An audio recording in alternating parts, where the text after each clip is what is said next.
তা সফলতা কিসে? কেউ মনে করে যে পয়সাতে সফলতা, হ্যাঁ, সেই জন্য বেশি পয়সার মালিক হব, তাহলে আমি সাকসেস, আমার জীবনে আমি সফল। পয়সা দিয়ে সফলতা তলাশ করছে সে।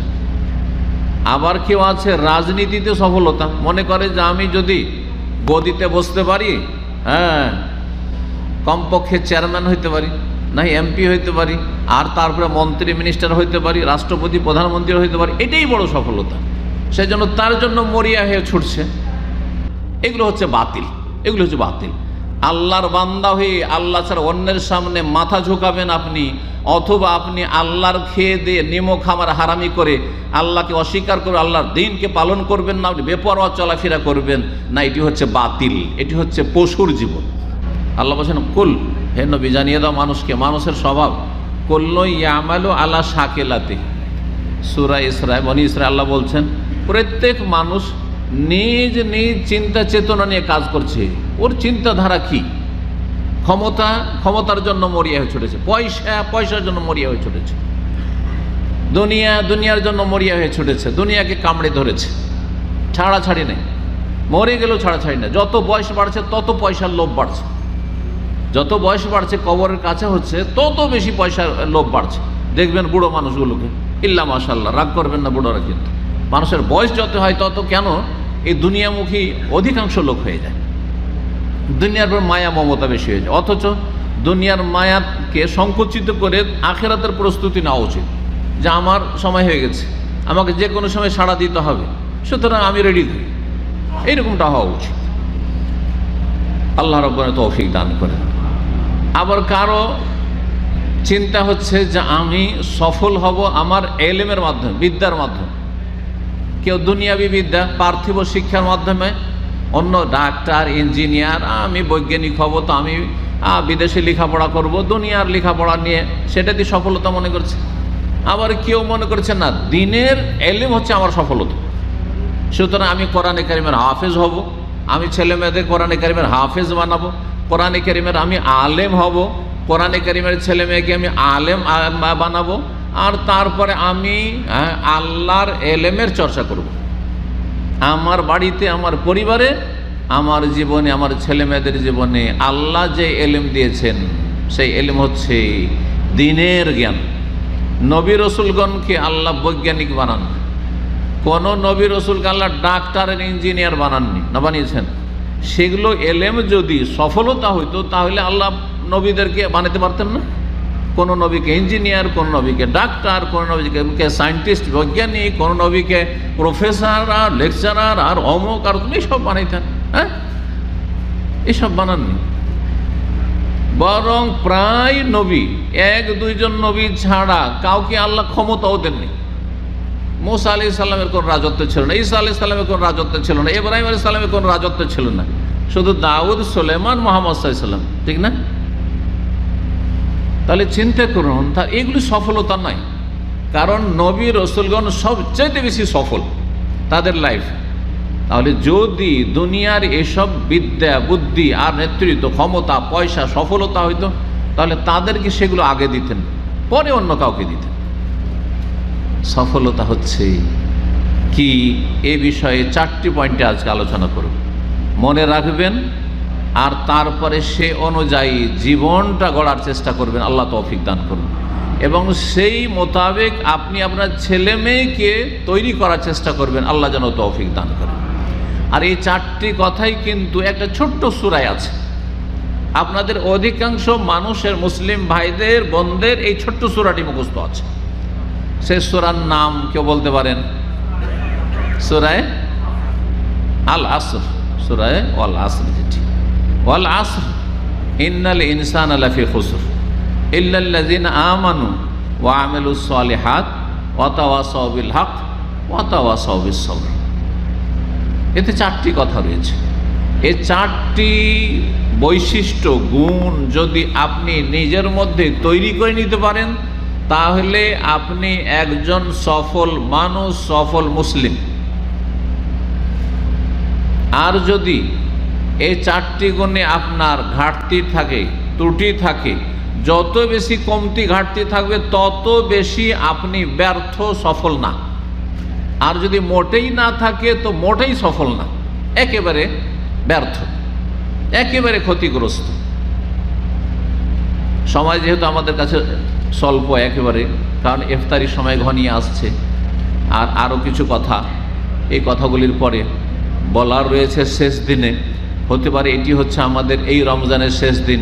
রব্বুল আলমিনের কাছে দোয়া করি আল্লাহ যেন এইরকম আমাদেরকে বহু রমজান মিলিয়ে দেন এবং ঈমানের অবস্থায় মিলিয়ে দেন, আর যেন নেক অবস্থায় মিলিয়ে দেন, সুস্থ অবস্থায় যেন বহু রমজান আমরা পাই, যাতে করে ঈমান নিয়ে এবং তাকওয়া নিয়ে, আল্লাহভীরুতা নিয়ে, নেক জীবন নিয়ে, সুস্থতার সাথে বেশি বেশি সুন্দর করে আল্লাহর ইবাদতবন্দি করতে পারি বহু রমজানে। আল্লাহ যেন তৌফিক দান করেন। এই দোয়া আমাদেরকে করতে হবে। একটা রমজান পেয়ে যাওয়া মানে কত যে আপনি ভাগ্যবান, চিন্তা করুন তো দেখি, কত নেক আমলের আপনি সুযোগ পেলেন। একটা রমজানে একটা শুধু লাইলাতুল কাদার, সেই লাইলাতুল কাদার আপনার পুরো জীবনের চাইতে বেশি ফজিলত রাখে। 83 বছর 4 মাসের চাইতে বেশি ফজিলত রাখে। কয়জন আমাদের আছে 83 বছর 4 বছর বাঁচবো? চিন্তা করুন তো দেখি। তাহলে যদি 10টা রমজান আর পেয়ে যায়, 20টা রমজান পেয়ে যায়, 30টা রমজান পেয়ে যায় সুস্থতার সাথে এবং ঈমানের সাথে, নেক জীবন গড়ার মন মানসিকতা নিয়ে, তাকওয়ার সাথে, তাহলে এর চেয়ে বড় নিয়ামত আর কি হইতে পারে? চিন্তা করুন, কত নেকির ব্যালেন্স নিয়ে আপনি আমল নামাতে আল্লাহর সামনে হাজির হবেন।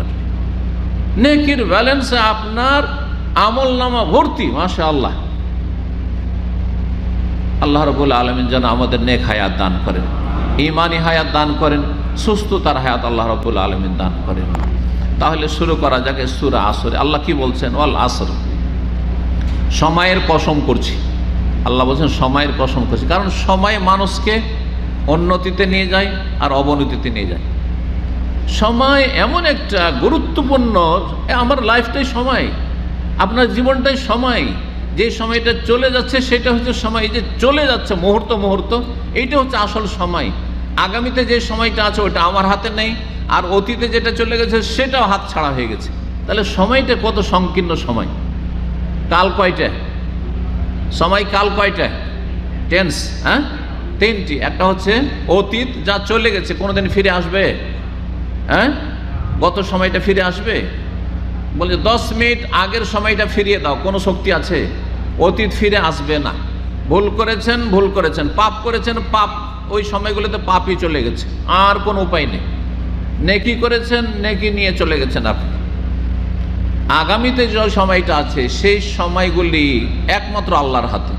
আমার হাতে আছে যেন আমার সময়টাকে ধরে রাখবো, আগামী জীবনে 10টা বছর ধরে রাখবো, সময় আছে? তাহলে আগামীটাও আমার হাতে নেই, অতীতটা হাত ছাড়া হয়ে গেছে। আছে কি তাহলে? এই বর্তমানটা যতক্ষণ আমি কথা বলতে পারছি, যদি ভালো কথা বলি তাহলে নেক আমলে আমার আমল নামে যাচ্ছে, আর যদি মন্দ কথা বলি তাহলে গুনাহ লেখা হচ্ছে। এই যে সময়টা চলে যাচ্ছে, মুহূর্তে মুহূর্তে চলে যাচ্ছে, এইটাই হচ্ছে সময়। এটা হচ্ছে মানুষের জীবনের নাম।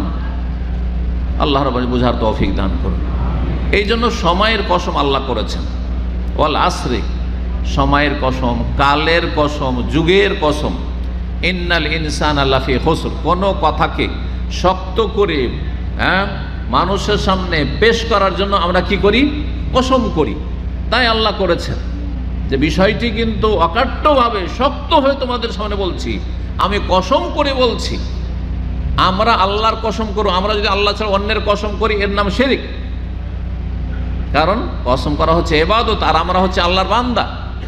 পক্ষান্তরে আল্লাহ যেহেতু সৃষ্টিকর্তা, তার সৃষ্টির যে কোনো কিছুর গুরুত্ব দেখাবার জন্য সেসবের কি করেছেন? কসম করেছেন। কখনো পুরো যুগের, ওয়াল আসরে, কখনো যুগের একটা অংশের রাত্রের কসম করেছে, ওয়াল লাইলে, কখনো ওয়ান নাহারে ইজা তাজাল্লা, এইভাবে। কখনো আপনার আর কিছুর কসম করেছেন, ওয়াশ-শামসি ওয়াদুহাহা ওয়াল কামার ইজা তালাহা, এইভাবে কসম করেছেন। শহরের কসম করে, মক্কার কসম করেছেন, লা উকসিমু বিহাযাল বালাদ। ইন্নাল ইনসানা লাফি খুসর, কসম করে বলছে, আল্লাহ বলছেন মানুষ ক্ষতিগ্রস্ত। মানুষ মানেই ক্ষতিগ্রস্ত। তাহলে আসল হচ্ছে মানুষের এমন একটা নেচার, সৃষ্টিগত স্বভাব, যে মানুষ শুধু ক্ষতি করে, নিজের ক্ষতি করে। লাভ বুঝে না, যেটাকে লাভ মনে করেছে সেগুলি লাভ নয়, লাভ নয় সেটা।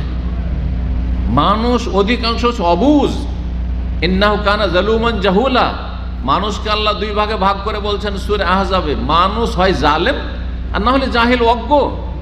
জানার পরেও যদি কর্ম না করে, জানছে যে এটা আমার ক্ষতি, বিড়ি সিগারেট আমার শরীর স্বাস্থ্য ক্ষতি করে, তারপরে পান করছে, জানছে যে ক্ষতি, তাহলে জালেম সে, জালুমান আল্লাহ বলছেন। আর যদি বিড়ি সিগারেট ক্ষতি করে, ভাতে আমার উপকার করে, এতটা খেলে এটা খেলে আমার উপকার, এটা খেলে অপকার, এটা যদি না জানে তাহলে জাহুল আছে, হচ্ছে জাহেল, বড় অজ্ঞ, মূর্খ। তো মানুষ দুই ভাগে বিভক্ত। এই দুটো থেকে যদি মুক্ত হইতে পারেন তাহলে ওই তৃতীয়, সেটা হচ্ছে যারা সৎকর্মশীল মুমিন, যাদের মধ্যে সূরা আসরের এই 4টি গুণ আছে, তারা জালেমও না আর জাহেলও না। তাহলে দুই ভাগের কথা জালুমান জাহুলা সূরা আহজাব বলা হয়েছে, আর এক ভাগ হয়ে গেল কি, যারা এই দুটো দোষ থেকে মুক্ত, জালেমও না আর জাহেলও না, তারা হচ্ছে মুমিন সালেহ, নেক সৎকর্মশীল মুমিন। আর তাদের মধ্যে এই 4টি বৈশিষ্ট্য থাকবে। এই 4টি বৈশিষ্ট্য যদি থাকে, সৎকর্মশীল মুমিন যদি হইতে পারে, তাহলে হচ্ছে সফল। তাহলে হচ্ছে কি, সফল।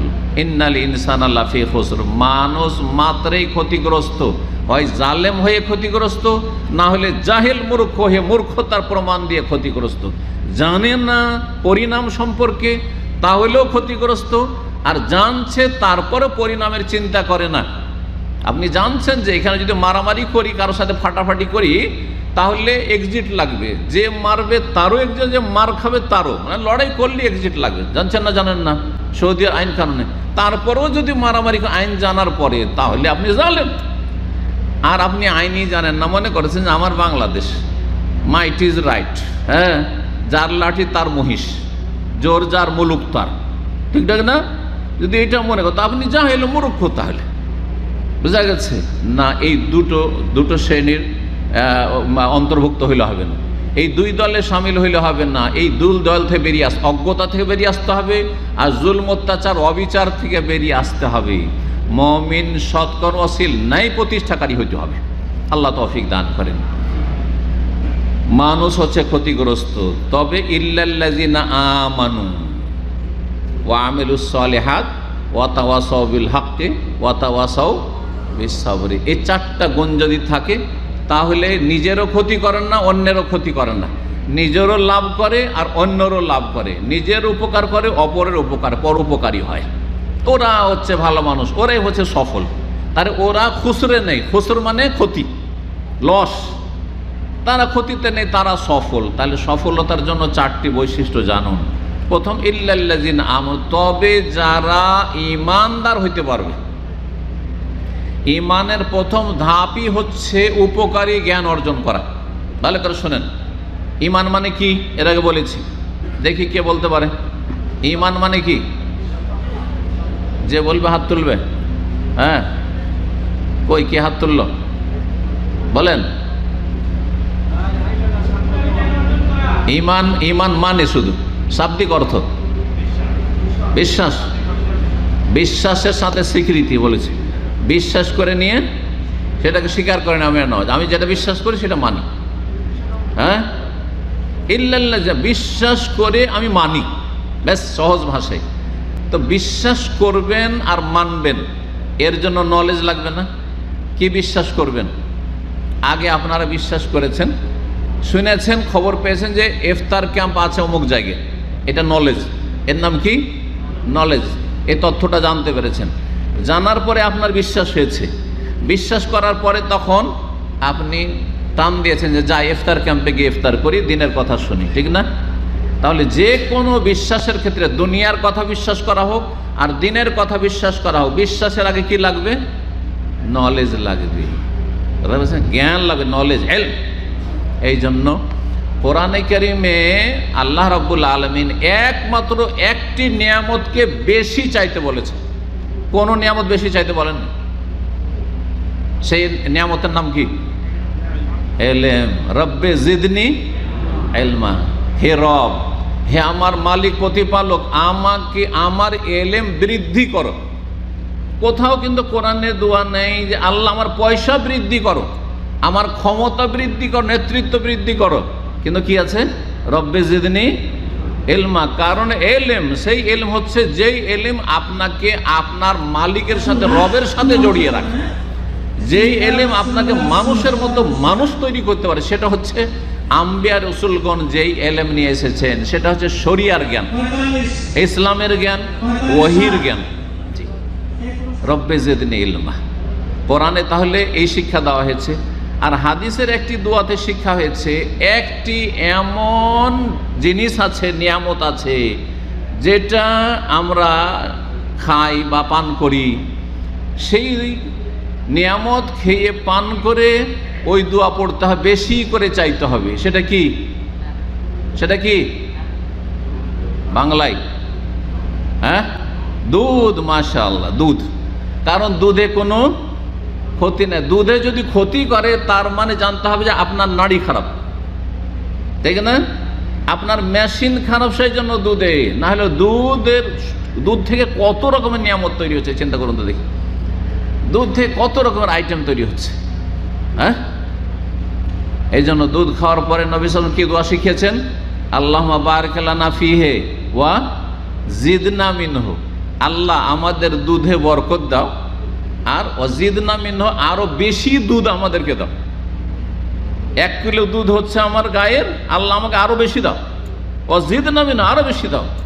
ডেইলি আমি এতটা করে দুধ পাচ্ছি, হ্যাঁ, আল্লাহ এর চেয়ে বেশি দাও। কিন্তু আপনি যতই ভালো খাবার খান, যতই আপনি খাসি খান আর মোরগ খান আর পাখির গোস্ত খান, হরিণের গোস্ত খান, যেগুলি আপনার কাছে ভালো দুনিয়ার মধ্যে হইতে পারে, হ্যাঁ, খাওয়ার পরে কি বলতে হবে? আল্লাহ বারিক লানা ফিহি। হ্যাঁ, কে দোয়া জানে? হ্যাঁ বলো। আল্লাহ বারিক লানা ফিহি ওয়া আত'ইমনা খায়রাম মিনহু। আল্লাহ আমাদের এই খাবারে, হরিণের গোস্তে বরকত দাও। ওয়া আত'ইমনা খায়র, এর চাইতে ভালো খাবার খাও, এর চাইতে ভালো খাবার আমাদেরকে দান করো। তার মানে এর চাইতে ভালো আছে কিছু, কিন্তু দুধের ক্ষেত্রে ওয়া আত'ইমনা খায়র, দুধের চাইতে ভালো কিছু খাওয়াও, এই দোয়া কিন্তু নবী সাল্লাল্লাহু আলাইহি ওয়াসাল্লাম শিখাননি। কথা বুঝতে পারছেন না? তাহলে এলেম হইতে হবে, এলেম হইতে হবে আল্লাহ সম্পর্কে। শোনেন, 3টি বিষয় সম্পর্কে। কার সম্পর্কে? আল্লাহ সম্পর্কে। আল্লাহ সঠিক জ্ঞান হইতে হবে। জি, আল্লাহর দ্বীন সম্পর্কে, আল্লাহ রসুল সম্পর্কে। 3টি মূলনীতি। এই 3টিকে কি বলা হয়? 3টি মূলনীতি। যখন এই 3টি বিষয় জানতে পারলেন, আল্লাহ সম্পর্কে সঠিক জানতে পারলেন, রসুল সম্পর্কে সাল্লাল্লাহু আলাইহি ওয়াসাল্লাম জানতে পারলেন আপনি সঠিক বিষয়, আল্লাহর দ্বীন ইসলাম সম্পর্কে সঠিক বিষয় জানতে পারলেন, তখন আপনি বিশ্বাস করবেন ইল্লাল্লাযিনা আমানু। আপনি বিশ্বাস করে স্বীকার করেছেন আমি আল্লাহকে মানি, আল্লাহ রসুলকে মানি, আল্লাহর দ্বীনের বিধিবিধান, হুকুম, আকাম, আদেশ নিষেধ মানি। 1 নম্বর বৈশিষ্ট্য আপনার মধ্যে হয়ে গেল সফলতার 1 ধাপ আগে বাড়ার জন্য। মানি আমি, কিন্তু মানলে এখন কর্ম করতে হবে। কি করতে হবে? মানলে কি করতে হবে? কর্ম করতে। আপনি মানেন যে আপনার বাপ মা আছে, বেঁচে আছেন, আর অমুক আপনার বাপ, অমুক আপনার মা, তাহলে কর্ম করতে হবে না?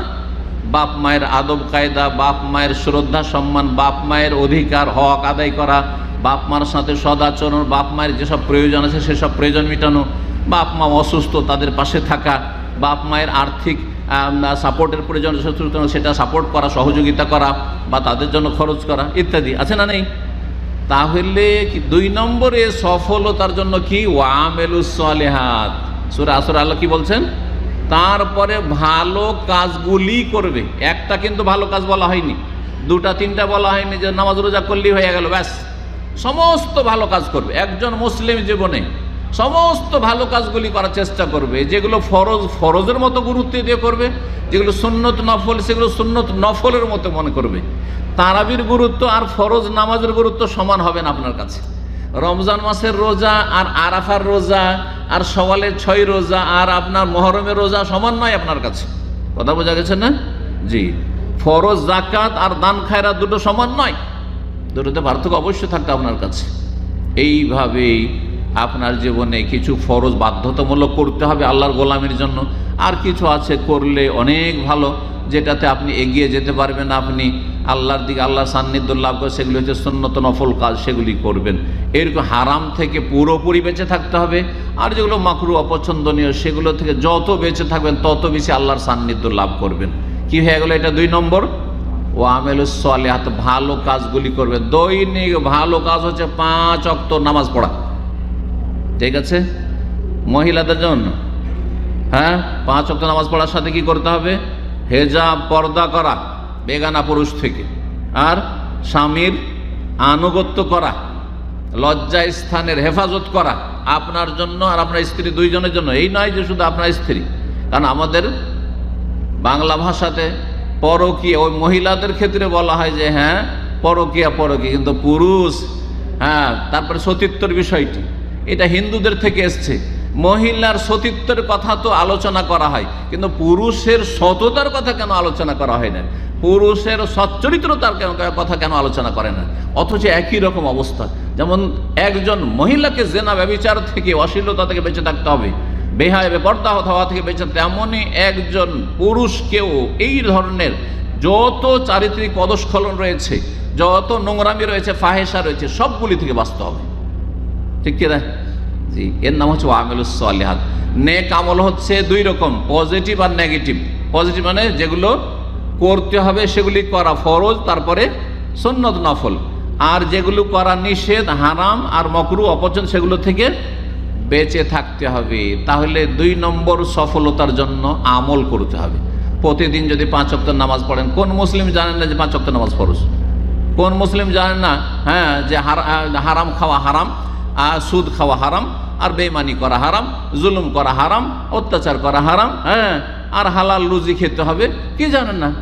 মুসলিম জানে, অমুসলিম পর্যন্তও জানে অনেক কথাই। তাহলে আমল করতে হবে। 2 নম্বর কি করতে হবে?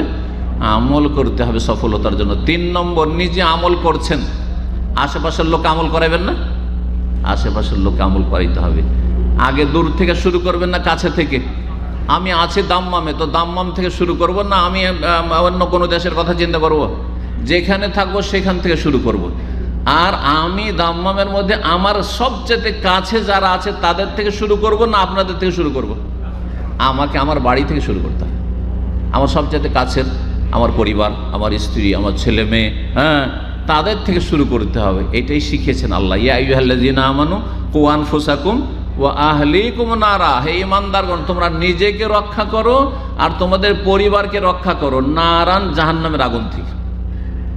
তারপরে নবী সাল্লাল্লাহু আলাইহি ওয়াসাল্লাম বলছেন যে ঠিক আছে তোমার পরিবার হইল, ও আনজের আশিরাতাকাল আকরাবিন, তোমার নিকট আত্মীয়দের কাছে যখন গ্রামে বাস করবেন। কিন্তু আপনি ধরেন নিকট আত্মীয় থেকে আপনি ঢাকায় বাস করছেন, আপনার আত্মীয় কেউ নেই, প্রতিবেশী আছে, আপনি ডেলি তো গ্রামের বাড়ি যেতে পারবেন না, কিন্তু যখন গ্রামের বাড়ি যাবেন তখন তাদের গুরুত্ব দেবেন। যখন আপনি শহরে আছেন, আশেপাশে যারা আছে আত্মীয় হলে আত্মীয় না হলে প্রতিবেশী তাদের মাঝে দাওয়াতি কাজ করবেন। এই নয় যে থাকেন ঢাকায় আর চলে যাবেন আপনি চিটাগাং শুধু আপনি ইসলামের তবলিগের জন্য। এই ইসলাম শিখায় না, এই ইসলাম নয়, এটা ভুল তরিকা হচ্ছে নিজের কাছে থেকে শুরু করে দিন, যেখানে আছেন সেখান থেকে শুরু করুন। রমজান মাসে আমি বাস করি দাম্মামে প্রবাসী হিসাবে, আর এখানে রমজান মাসে এখানে বাদ দিয়ে চলে গেলাম আমি অন্য কোথাও, যেই সময়টাই কাছের লোকদেরকে হেদায়েত করতে হয় সেই সময় আমি দূরে চলে গেলাম। এটা সুন্নতি তরিকা। আম্বিয়া রাসূলগণের তরিকা হচ্ছে নিজের কওম থেকে, নিজের জাতি থেকে যেখানে সে বসবাস করে সে বরফের মতো, এর আগে বলেছি কিন্তু বরফের মতো, বরফকে কোনো জায়গায় রেখে দেন চারপাশে কি করে দেবে? ঠান্ডা করে দেবে। ওই রকমই আপনি ভালো মানুষ যেখানে থাকবেন। ওয়ামেলুস সালিহাতের পর 3 নম্বর বৈশিষ্ট্য হচ্ছে সফলতার জন্য ওয়াতাওয়াসাউ বিল হাক্কি, হক কথা মানুষের কাছে পৌঁছাবেন। হক কথা হচ্ছে তাওহীদের কথা, হক কথা হচ্ছে সুন্নতের কথা, হক কথা হচ্ছে শিরক বিদআতের বিরুদ্ধে বলা, হক কথা হচ্ছে নাস্তিকতা কুফরির বিরুদ্ধে বলা, হক কথা হচ্ছে 5 ওয়াক্ত নামাজের কথা, হক কথা হচ্ছে রমজান মাসের সিয়াম রোজার কথা, হক কথা হচ্ছে যাকাতের কথা, হক কথা হচ্ছে হজ উমরার কথা, হক কথা হচ্ছে হেজাব পর্দার কথা, হক কথা হচ্ছে সততার কথা, আমানতের কথা, সচ্চরিত্রের কথা। মুসলিমের মতো মানুষের মতো মানুষ হতে হবে, নিজেকে এবং অন্যদেরকে করতে হবে। এগুলো হচ্ছে হক কথা। আর মানুষরূপী পশু হইলে হবে না, এগুলো হচ্ছে বাতিল। আল্লাহর বান্দা হয়ে আল্লাহ ছাড়া অন্যের সামনে মাথা ঝুঁকাবেন আপনি, অথবা আপনি আল্লাহর খেয়ে দিয়ে নিমক খাবার হারামি করে আল্লাহকে অস্বীকার করে আল্লাহর দিনকে পালন করবেন না, আপনি বেপরোয়া চলাফেরা করবেন না, এটি হচ্ছে বাতিল, এটি হচ্ছে পশুর জীবন। কেন পশুর জীবনে কোনো লাগাম টাগাম নেই। হ্যাঁ, ও চিনবে না যেটা আমার মালিকের জমি, সুতরাং এখানে চড়তে হবে, একটা গরু ছাগল বুঝে না। আর পাশের জমি, এটা আমার মালিকের জমি নাই, সুতরাং মালিকের অন্য লোকের ফসল খাবো না, এটা পশু বুঝে না। আপনিও যদি ওই রকমই হয়ে যান, হালাল হারামকে একাকার করে দেন, তাহলে আপনার মাঝে আর পশুর মাঝে কি পার্থক্য থাকবে? কোনো পার্থক্য থাকবে না।